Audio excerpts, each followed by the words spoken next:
बीडमध्ये पावसाची संततधार सुरूच। सखल भागात साचलं पावसाचं पाणी, नाल्याचं पाणी रस्त्यावर आल्याने पसरली दुर्गंधी। आंध्र प्रदेशमध्ये मुसळधार पावसाची हजेरी। जोरदार पावसामुळे बुढामेरू वाघू नदीला पूर, शहरातील विविध भागात पूरसदृश्य परिस्थिती निर्माण। हिंगोलीत मुसळधार पावसामुळे नागरिकांचा हाल, औंढा नागनाथ मंदिरात शिरलं पावसाचं पाणी। मुसळधार पावसामुळे मंदिरात नदीचं सूर। राष्ट्रपती द्रौपदी मुर्मू उद्या कोल्हापूर दौऱ्यावर।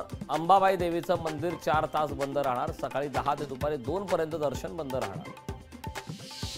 नांदेडमध्ये जोरदार पावसाची हजेरी। जोरदार पावसामुळे शेती पिकाचं मोठं नुकसान। पावसामुळे नदी नाल्यांना पूर आल्यानं जनजीवन विस्कळीत। ठाण्यात बाळासाहेब ठाकरे चौपाटीचं उद्घाटन। मुख्यमंत्री एकनाथ शिंदेंच्या हस्ते उद्घाटन संपन्न।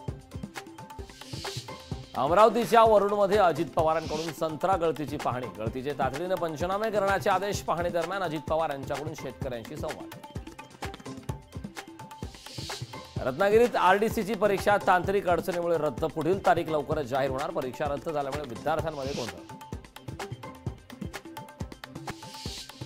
दिंडोशीत मंगळागौरीचा कार्यक्रम। भास्कर परब यांच्या माध्यमातून मंगळागौरी कार्यक्रमाचं आयोजन। शर्मिला ठाकरे, शालिनी ठाकरे यांनी घेतला मंगळागौर खेळण्याचा आनंद। पश्चिम बंगालमधील 2 हॉस्पिटलमध्ये अल्पवयीन मुलीवर अत्याचार। आरोपीला वाचवण्यासाठी टीएमसी नेत्याची मदत करणाऱ्या टीएमसी नेत्याच्या घराची तोडफोड। यवतमाळ जिल्हा मुसळधार पावसामुळे पैनगंगा नदीला पूर। माहूर ते किनवट दोन्ही बाजूची वाहतूक ठप्प। कराडमध्ये भाजप युवा मोर्चाची निदर्शने। महाविकास आघाडी विरोधात जोरदार घोषणाबाजी। पुतळा दुर्घटनेचं राजकारण सुरू असल्याचा आरोप। मुंबई पोलिसांचा जीवघेणा जुगाड। एकाच वेळी 6 बॅरिकेड्स तोडून पोलीस व्हॅनला बांधून ओढतलेले। मवियाच्या मोर्चानंतर सीएसएमटी परिसरातील व्हिडिओ। नाशिकमध्ये महायुतीत संघर्षाची शक्यता। भाजपच्या जागेवर राष्ट्रवादी शहराध्यक्षाचा दावा। मिसळ पार्टी करत नाशिक मध्य विधानसभेवर ठोकला दावा।